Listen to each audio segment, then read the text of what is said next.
any issues. Yeah, it's a good point, Chris.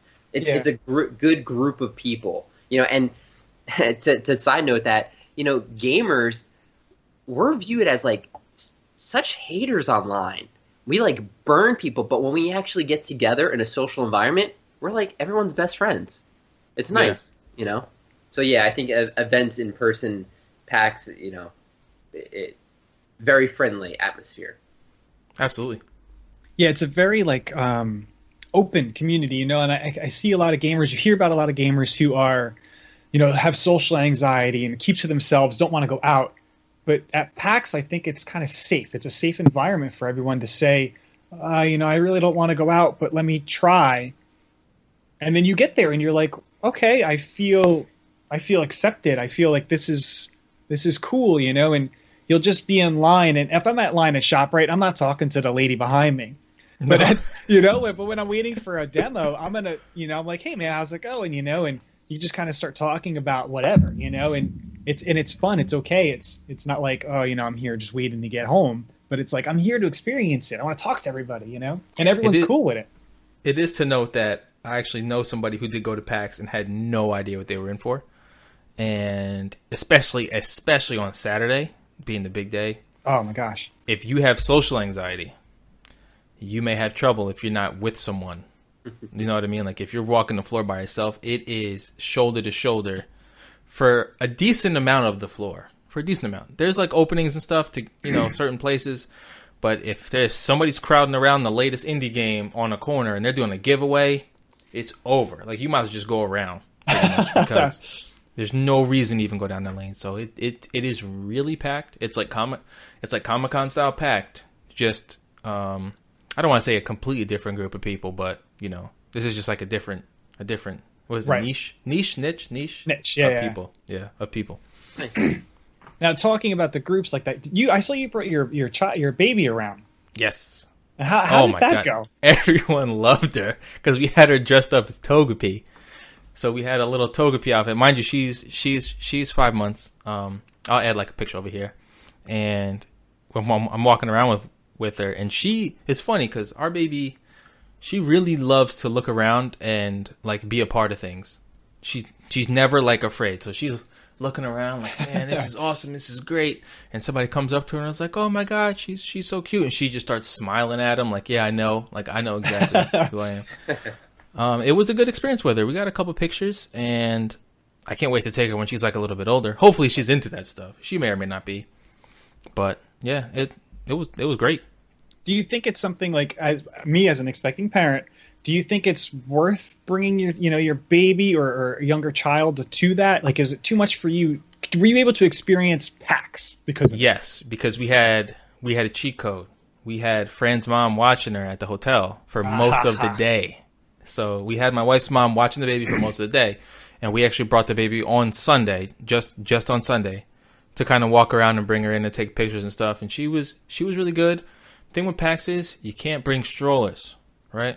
So if you are going to bring your child into PAX, you got to wear one of those carrying things, right? And you can expect your back to be broken after a whole day of one of those. Either one of you, try it on, see who it's easier on. You can expect to be trading back and forth, because even just holding her for half the day, man, she's heavy. She's like 15 pounds. So 15 pounds all day long in an arm is not something you want to do. And it's crowded.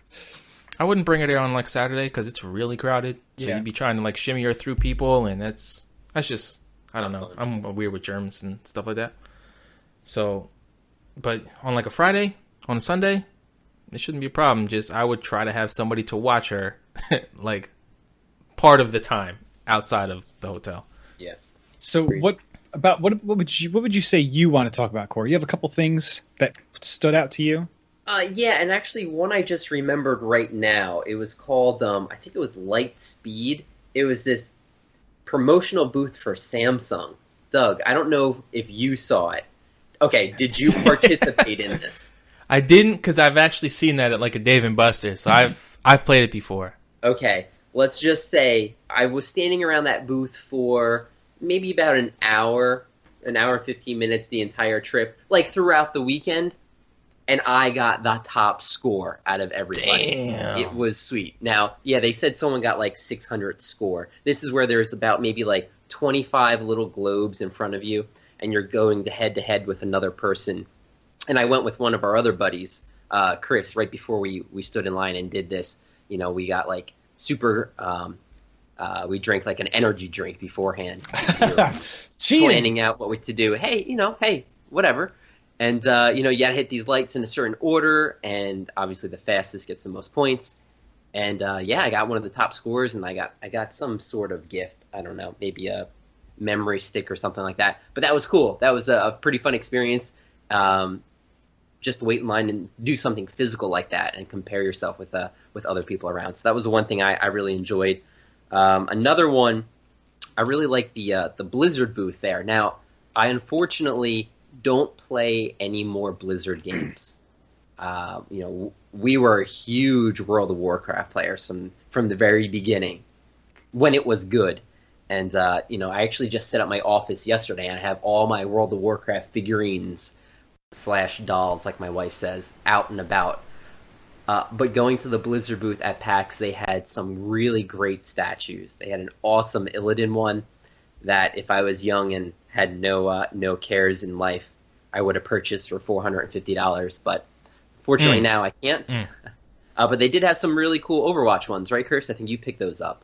Yeah, I picked up the Tracer and the Reaper statues. I've been looking for that Tracer statue since last year's PAX or 2 years ago. They said they only had 25 per day, so I wasn't going to be there, the first people there. And then we went to San Diego Comic-Con last year. Again, it was the first 25 people. I'm not getting there at 6 in the morning and waiting in line, so I just gave up on it. But then they actually had them. They had a ton of them. Yeah. So I was lucky enough to get in there and get that. They're really cool. It just makes it, when I go to their booth, it pulls me back. Like, I want to go back into Diablo or StarCraft, or especially Look, I would definitely play World of Warcraft 2.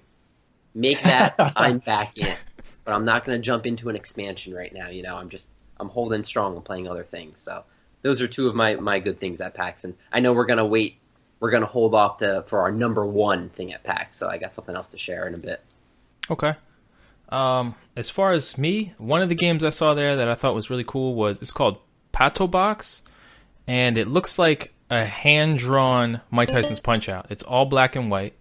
It looks like it's completely I got cooties. Kind of cell shaded, and the one thing that I liked about it the most was it actually played really, really good. It played excellent. You play as a chicken, whatever. You play as like a chicken guy, but it was really fun. I saw a game called Lupin Ball, which is your standard affair, right? It's your standard 4-player game. You pick a character and you shoot stuff at each other. But I guess there's something to say when you see a ton of these games, but you play this particular one a lot. Like, we sat there and played it for maybe like 25 minutes. And I think what made it unique was it wasn't about twitch reflexes as it was about a bullet hell experience. You get 3 things on the map. You throw a fireball out, but it goes very slow. So as you keep doing it, the whole screen just becomes a mishmash of a ton of stuff. So that was really, really fun. And there's another... Oh, go ahead. Easier or worse than Ikaruga? Oh, it was much, much easier. Okay. This was 4 players versus each other. Okay. But that game is ridiculous. Yes. So, one other game I thought was great, which I normally don't even give these type of games a time of day, but I love like a retro looky stuff. I can't remember the name. I'm so sorry, but it was an RPG. The guy had a desk set up, like an old school desk with some stuff on it. That was Adult Swim, the Adult Swim booth. Yes. And it was an RPG that looked like the Windows operating system. So one window was like the map, another window was like for items, and you're dragging things in between each other. And when you fight, a window pops up and you battle this thing, but as you're fighting, the window's moving, which means you can't just mash the button, you have to try to follow it around to hit the buttons that you want. I thought that was great. I thought that was really, really good. And I'm pretty upset that Just Shapes and Beats wasn't there, which is a game that I experienced the first PAX, and then it just kind of went to development hell off the grid. Looked really good, but that wasn't there. And a game that I just got an update on, which I was excited to hear about, but it wasn't there, was called Death's Gambit. It's actually another Adult Swim game, which is, and I hate using this term because I think it's overused, but it's like a 2D Dark Souls kind of game. Super hard, knights, armor. The combat's really heavy. I think everybody just says games are like Dark Souls now. That's why I hate saying it so often. That was a really cool game. I did check that out as well. That was actually really cool. I remember playing that. I think that was there last year as well. Okay, I didn't play it last year for okay. sure, but I thought it was excellent. And then I think that's about it for me. I'll save my favorite thing for last. And Toe Jam and Earl was there. That game plays great. That's true. I got my picture taken with them. Yeah, me too. It played just like Toe Jam and Earl, which is all I can ask for. And it's 4 players, which is good, which I liked. And the guy gave me and my buddy Matt soundtrack CDs, which made me happy. Oh, sharp. I was not a fan of that. I like the old Toe Jam and Earl, but there was just something about this I didn't get the feel about it. I think if I had to say that for you, it's the fact that the characters look like a Flash game. Maybe. The character models aren't sprites, and they're flat to a 3D background, which is kind of funky. But I thought it played great, so I'm very excited for that to come out. So let's move on to our number one thing that you remember at PAX, or number one game that you're looking forward to coming out. You start, Core. You do it. All right. Well, I'm probably going to be the one of the few that actually talks about a board game here. Because that's really why I go to PAX, to see what new games are coming out. Right, but us two also, we need you for this. Okay. So. Okay. Well, as people know that have been watching our channel, we do a lot of board game episodes. We're in the middle of a few campaigns now. I know Chris and I were doing a Kingdom Death series, a People of Stars campaign. We're also doing Seafall. That's a legacy-style game. And something that all 3 of us had played before, because before we started really doing Hit Points Gaming, we started doing like a board game tournament. And we would all play, and our teams would be broken up, and we would get points. And one game we played a lot of was Time Stories. We're actually still playing that, and I literally just played the latest edition the other day. Well, from the makers of Time Stories, is this game called Unlock. So picture Time Stories, but an escape room feel. So you had when the game comes out, you're gonna have 60 minutes, and it's gonna be app driven. So you're gonna like press start on your phone, and the countdown's gonna start. And you have like a deck of cards. It's all it is. Maybe like 60 cards in a deck.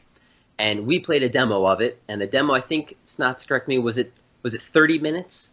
Yeah, they worked it out so it was 60 minutes, but when you start the game in the story, it took off 30 minutes. 30 minutes, so yeah. yeah. Okay. Just to kind of teach you how the game was, and it was pretty sharp. 4 or 5 cards would come out on the board, and this is no spoilers or anything for people looking to get this, because this is just like a how to play tutorial.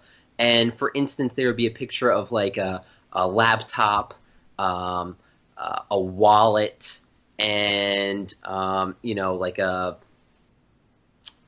safe box or whatever. And what you're trying to do is look at these cards, and there might be hidden numbers somewhere in there that would allow you to draw from the deck that particular number. Like Snots actually found on the wallet a hidden 4 on this person's like driver's license. So we were able to then pull out the number 4 card, and inside the wallet was actually a picture of this kid's, I guess, son maybe.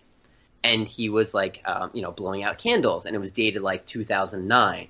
Well, in that first laptop picture, you actually had to put in a password on your phone. Well, now we had to figure out, what this password could be. So once we got this picture of this kid blowing out candles, we subtracted the number of candles, 7, from 2009, and we're like, date of birth. That's usually what people do for a password, right? So we entered 2002 into the phone, and we were correct. And so it generated a new card for us that we can continue. Now, if we were incorrect, we would have been deducted time.